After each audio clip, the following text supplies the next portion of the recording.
ఈరోజు నల్లజర్ల మండలం అచ్చన్నపాలెం నల్లజర్ల 2 గ్రామాల్లో కూడా ఈవినింగ్ టైం మేము ప్రచార కార్యక్రమం చేసుకోవడం జరిగిందండి.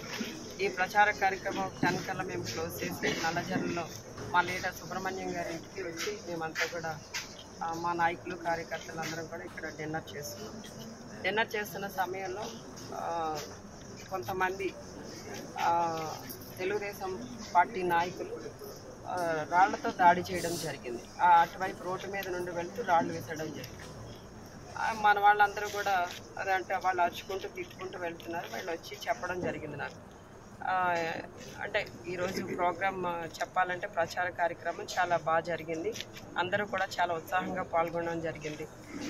ఈ కార్యక్రమాన్ని చూసి వాళ్ళు తట్టుకోలేక కడుపు మంటతో ఏవో అట్లా చేసి ఉంటారులే పిచ్చి పనులు అని చెప్పి సమర్థించుకున్నాం, పెద్దగా పట్టించుకోలేదు.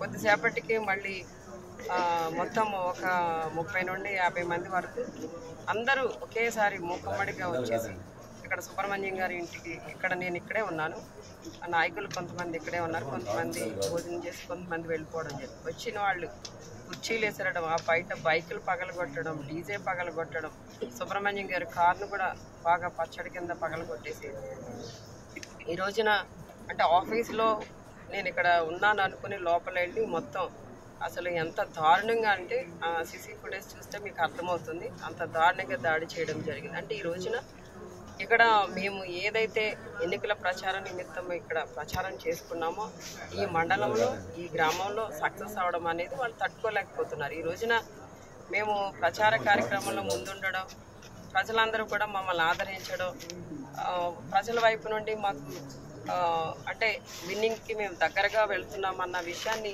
వాళ్ళు తట్టుకోలేక, వాళ్ళు విన్నింగ్కి దూరం అవుతున్నారన్న విషయాన్ని తట్టుకోలేక ఈ రోజున కడుపు మంటతో ఇక్కడ వచ్చి దాడి చేశారు. అసలు ఇక్కడ వాళ్ళు దాడి చేయడానికి సుబ్రహ్మణ్యం గారికి కానీ నాకు కానీ ఎటువంటి గొడవలు జరగలేదు వాళ్ళతో. అలాంటప్పుడు ఎలా వచ్చి ఇక్కడ దాడి చేస్తారు?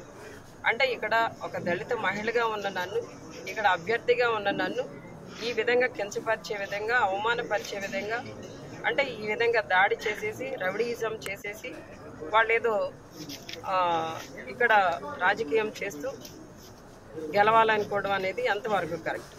ఈ రోజున సీనియర్ సిటిజన్స్ ఉన్న ఇద్దరిని కొట్టడం జరిగింది.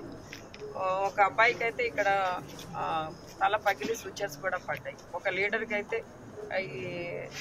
ఇదంతా దెబ్బ తగిలి చెయ్యి వాచిపోయి, అంటే అది కూడా ఆల్రెడీ ఫ్రాక్చర్ అయి ఉంటుంది, స్వెల్లింగ్ వచ్చింది. ఇలా అంటే ఎందుకు ఇంత రగిలిపోతున్నారు వీళ్ళు కడుపు మంటతో? వాళ్ళు ప్రచారం వాళ్ళు చేసుకోవాలా, మా ప్రచారం మేము చేసుకోవాలా, ప్రజలు ఎవరిని ఆదరిస్తే వాళ్ళకి విన్నింగ్ అనేది వస్తుంది. ఆ విషయం కూడా తెలియకుండా వాళ్ళు ఇష్టం వచ్చినట్టు ఈవెన్ క్యాండిడేట్ కూడా వచ్చేసాడండి ఇక్కడికి. ఎంత దౌర్భాగ్యమో చూడండి. కొనేదో తన వెనకున్న కార్యకర్తలు ఏదో తట్టుకోలేక వచ్చారంటే కాస్త ఏదో అర్థం ఉంటుంది. క్యాండిడేట్ కూడా వచ్చేసి ఇక్కడ అల్లర్లు చేసేసి కొట్టేసి ఏంటి ఈ సంస్కృతి ఏంటి, ఈ రాజకీయం ఏంటి అర్థం కావట్లేదు. ఈ తెలుగుదేశం నాయకులందరూ మళ్ళీ ఏదో దెయ్యాలు వేదాలు వల్లించినట్టు మళ్ళీ ఏవో సూక్తులు చెప్తూ ఉంటారు. ఈ పద్ధతి అయితే కరెక్ట్ కాదండి. ఈ రోజున వీళ్ళంతా కూడా ఇలాగా చిన్న చిన్న నాయకుల మీదనో చిన్న చిన్న కార్యకర్తల మీదనో దాడి చేసే పరిస్థితిని అయితే తీవ్రంగా మేము ఖండిస్తున్నాం. ఆల్రెడీ కేసు పెట్టడం జరిగింది, కంప్లైంట్ ఇవ్వడం జరిగిందండి. ఎఫ్ఐఆర్ ఫైల్ అవుతుంది. విచారణ జరిగిన తర్వాత దాన్ని బట్టి నిర్ణయాలు ఉంటాయి.